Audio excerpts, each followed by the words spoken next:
Hello and welcome to our discussion about the characteristics of quadratic functions. We've got a fairly long lesson to go through, so let's get going. Three things that I want you to understand. We want to understand properties of parabolas. We want to identify key properties of parabolas and use these to graph parabolas in the three forms, and we're going to solve real-life problems at the end. All right, so let's talk about direction of opening. We can have a parabola that opens up or down, left or right. But for this class, Algebra 2, we're just going to talk about parabolas that face up or down. When they face up or down, and we'll talk about this in a later section of this chapter, they can cross the x-axis in two places here in blue. In one place, we have one solution in black, and then no places in red, meaning it doesn't cross the x-axis, and we have two imaginary solutions. For our purposes, we have up, which is positive value for A, and down, negative value for A. Right. Second characteristic is the axis of symmetry. The axis of symmetry, like the line of reflection, is a line that divides the parabola into two equal halves. And very important, it's a line that passes through the vertex. So when we get going here in graphing, we're going to use this axis of symmetry to identify the vertex, or vice versa. Once we have the vertex, we can identify the axis of symmetry. The vertex is going to be the lowest or highest point of the parabola, and we're also going to use that lowest or highest point to find the minimum or maximum value, and that minimum or maximum value is going to correspond to the y value. All right, so in this case I have a minimum value, right? If the graph opened down, then I'd have a maximum value. Okay, so in this case I have a vertex, has a minimum value, opens up. X-intercepts. X-intercepts are the coordinates of the parabola crosses the x-axis. We mentioned before we can have one solution, two solutions, or two imaginary solutions, depending on whether or not the graph crosses the x-axis. In this case, we have two real solutions. If the vertex is on the x-axis, we have one. If the parabola is completely above or below the x-axis, we have two imaginary solutions. Y-intercept is a coordinate where the parabola crosses the y-axis. The y-intercept in my class is a coordinate, so 0, comma, the value for y where it crosses the y-intercept. And so now I have two x-intercepts, a vertex, the axis of symmetry, and the y-intercept. And we're filling in the details around how to graph that parabola. Right, so minimum and maximum value we've talked about. Minimum and maximum value is the y part of the vertex. And it's going to depend, minimum or maximum, on the opening of the parabola. If it opens up, then I have a minimum value. See, it's the smallest value for y. If it opens down, then I have a maximum value here. It's the highest value for y. Because the range for a parabola is going to be all real numbers, there never is really, when they face up or down, a minimum or maximum value for x. So we don't consider the x value as part of our minimum and maximums, just the y value. All right, so when you're asked for minimum and maximum value, you provide a number for the minimum or maximum value for y. When you're asked for the vertex, then you're going to provide a coordinate. All right, so let's move on. All right, so domain is going to be the set of all real numbers. I mentioned this before for parabolas that open up or down. The range is going to depend on the opening. In this case, I have a minimum value, so when I write in interval notation, this is the minimum value. It's included as part of the range, but then there is no maximum value. The value for y goes to infinity.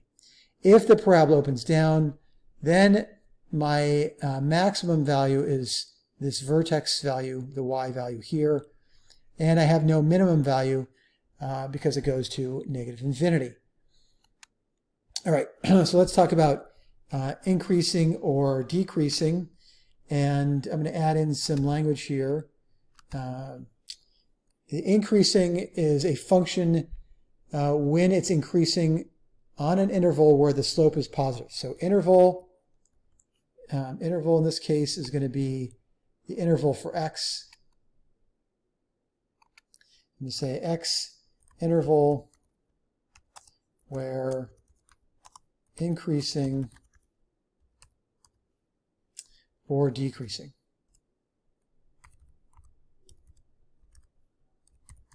Okay, so we're going to use the interval for x to define where it's increasing or decreasing. So in this case, I'm increasing on that interval for x, and then, although we're thinking about a y value, because we're thinking about, and I'm moving the line along the y-axis, but really I'm referencing the x value. So it's increasing as I move from left to right, and then it's decreasing now after this point from left to right. All right, so now we want to identify key properties of parabolas and use these to graph parabolas in three forms. So we're talking about standard form, vertex form, and intercept form. All right, so standard form of a quadratic, y is equal to ax squared plus bx plus c, where a cannot be equal to 0. If the sign of a is positive, the parabola opens up. If the sign is negative, the parabola opens down. So in this case, I have a parabola that opens up. In this case, I have a parabola that opens down. So you look to the value for a in the format ax squared plus bx plus c. For the sign of a, if the sign of a is negative, parabola opens down. Right, so which way do these parabolas open? You can take a minute to figure this out, and then I'm going to move on. All right, so of course a is positive here, opens up. A is negative in the second case, opens down.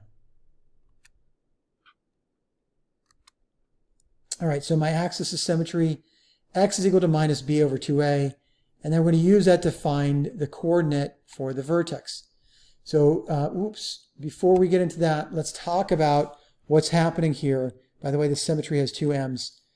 The vertex has the same value for x as the axis of symmetry. I have a line axis of symmetry, x is equal to something. That x is equal to minus b over 2a. I can use that to find the vertex, or vice versa, right? I can use it to find the axis of symmetry. The axis of symmetry goes to the vertex. So if you understand this, you can use either the axis of symmetry to find the vertex, or the vertex to find the axis of symmetry, which is exactly what we're going to do. I have my equation, my quadratic equation. I'm going to use x is equal to minus b over 2a as my formula to find the axis of symmetry. That's for standard form only. Then I'm going to use that value for minus b over 2a to find the vertex of the coordinate. So x is equal to negative 1 in this case. I'm going to substitute negative 1 in for x and then solve for y. So y is equal to negative 1 squared plus 2 times negative 1 plus 1. And I end up with negative 1, 0. Negative 1, 0 is going to be my vertex. Axis symmetry is x is equal to negative 1. You can see how I've used this formula to find the axis of symmetry and then to use that to find the vertex. Right? And this is just my work that follows along. I have y is equal to 0, then I use that, x is equal to 1, and I use that to find y is equal to 0. All right, next we want to find the y-intercept. The y-intercept very simply has the coordinates 0, c. So in the equation in standard form, c here is 1. So my y-intercept is 0, 1. If there's no c value, then the y-intercept is going to be 0, 0. So this value for c is going to be 0. The x-intercepts have the coordinates plus or minus x. And in order to find the x-intercepts, we're going to have to factor. We can also use a quadratic formula, which we'll learn later. Take the square roots or complete the square. All these skills we'll learn in subsequent sections. Okay, so y-intercept has a coordinate 0, 1, right? C is 1 here. Very straightforward. When x is equal to 0, 0 plus 1, y is equal to 1 when x is 0. Now I have this value for, now I'm going to factor my quadratic.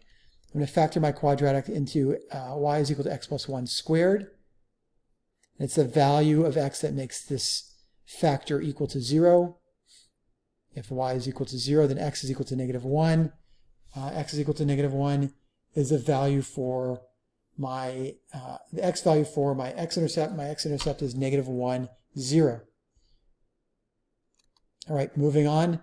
Now I have my quadratic here.